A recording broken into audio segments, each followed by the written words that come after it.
What's up, guys? So I said I was going to do this video a little while back and kind of got caught up in doing some other video stuff. We've been out of town, going to rallies and events and rides, you name it. So finally thought that since sort of the main rally season is over, that I would do a little bit of a video on just the bike itself. I wanted to go over because I know this is for this kind of bike, you know, a cruiser, bagger, whatever. The aftermarket on Harleys, maybe Indian, I don't really know. It's pretty extensive, and for anybody who has this bike, you know that's not nearly as much the case for it, which can be a good and a bad thing. I'm always the kind of person that sort of dedicates X amount of budget or, you know, sort of thought money, if you will, to kind of getting a bike set up how I want it. Pretty quickly after I get it. Now, certain things like, you know, handlebars, seat, all that kind of stuff, I try to give probably at least like a year to really figure out if it's worth transitioning that stuff, because it's not cheap. We'll kind of start smaller to larger. As you can see, right out of the gate, we've got the Sero big ass cup holder. Got one for me and recently got one for my wife on the back.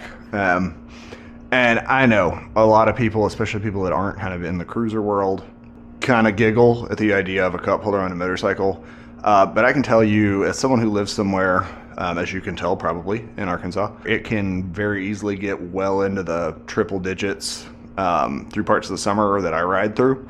Having, you know, your tumbler full of ice water on your handlebars that, you know, I can flip up my Chevy Neotech here and take a gulp of water without stopping or at a stoplight, whatever. It's pretty invaluable. And it also allows you to kind of bring a drink with you, even if you're not drinking on the road. It's just an easy way to store in a sort of open container without taking up bag space. So, I mean, these are pretty common. If you're kind of in the cruiser world, you've probably seen these before.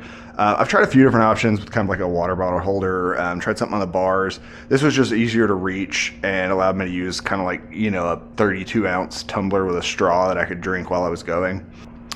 Next, I've got the Rockform. This is the ram ball version of the Rockform phone mount. And this, honestly, somebody you know, subscribe to on YouTube had a discount code for Rockform. I know a lot of people use quad lock phone mounts, and I've heard a couple people that have had those break on them. That wasn't a consideration when I got it. I've had that exact same Rockform on a couple of bikes for, gosh, at least probably 3 years, and it's worked really well for me. It does not have a vibration dampener. I don't believe there's a way you can get the vibration dampener on the ram ball version of this mount. And the version that kind of bolts directly around handlebars and comes up, I don't think would work on these handlebars, so it was just not a thing. It's just on some, like a ram arm and then just kind of some generic clamp that goes into from Amazon. Whatever. It works. It's stayed on there for however many years. I haven't had a camera issue with not having a vibration dampener, you know, knock on wood, but it's been on a couple of bikes for several years. Haven't had an issue. Next, this bike has the Hella DIN style port that all BMWs do. So it's like a, you know, sort of a smaller than a normal sort of cigarette lighter style charging port on it. Which means it's always twice as expensive, right? But this is just, you know, like basically a USB-A and USB-C adapter there that pretty much gets used exclusively for my phone. I do like having it up there, though, because then I can just use a shorty cord, plug my phone in to use as GPS stuff. So that's there. Next, these deflectors. So I'm sorry, I was out in the boonies yesterday and got some road grime sprayed up on me, which is why this thing's kind of filthy. But these deflectors right here, so a lot of people have issues with this bike, and I've experienced it. I didn't think it was like a deal breaker or anything. Without these, you get a lot more, like, it probably depends on height, but you get a lot more sort of face wind, and it's not very clean wind. And BMW on the Transcontinental version of this bike, it comes with these sort of folding winglets on the side. I looked at them. I think they're kind of ugly. I think the folding thing's kind of silly. Don't really need it. And I mean, they're tiny anyway. I can't imagine they block all that much air. It just cleans the air up a bit. But they're $200 a piece, right? So $400 for a pair of them from BMW. B, the turn signals on the B are like fork mounted, whereas on the Transcontinental there's a light bar sort of thing that goes on here with two auxiliary lights and the blinkers on the end. So if you get the factory ones, you have to like Dremel out a section to go around this turn signal. So I didn't want to pay $400 for the BMW ones and have to cut them up the day I got them. So you can get these sort of smoke tinted whatever. I mean, it's just a piece of plastic with two screws in it, you know, that kind of is fitted around. It's already fitted around the blinker. But like $50, I slapped them on there. They work fine. I honestly couldn't tell you how much of a difference there really is, but I put them on there. They're pretty innocuous. Like I say, they're not nearly as obvious as the Transcontinental version, so I kind of like that they're just there and don't really make a big fuss about it. Next, this is something that I get asked about fairly often, actually. And I've had these on a couple bikes too, and I will have them on every bike for the rest of time as far as I'm concerned. These are called lid locks. I'll put a link below. And what it is I've got one on each bar end here. I've replaced my factory bar ends with these lid locks. And then I've actually got one on the perch right here that serves as another. So you can put a helmet on the mirror and snap it in. So they're helmet locks. And this port right here that was made for a phone, but it doesn't really work with many phones with a case on them, so I've never really used it that way. And I use my phone for GPS up on the bar, so I don't really want it in this little thing anyway. If you have a D-ring style helmet, you don't need these, but I just wanted to show kind of how this works. So we pull up and put this through your little hook if you have this style. And then you put it inside there, snap it, and it's locked on there. And then we got a key on a key ring here that unlocks it. They're all the same key. So yeah, I have one of those on each end. Sarah uses the one that's on the perch right here. She just puts her helmet on this mirror and then runs the long version of that holder through so that it reaches and goes like that. And then we can lock them up on the bike and never had a problem. We're kind of in an area, honestly, that you could leave a helmet, even probably an expensive helmet,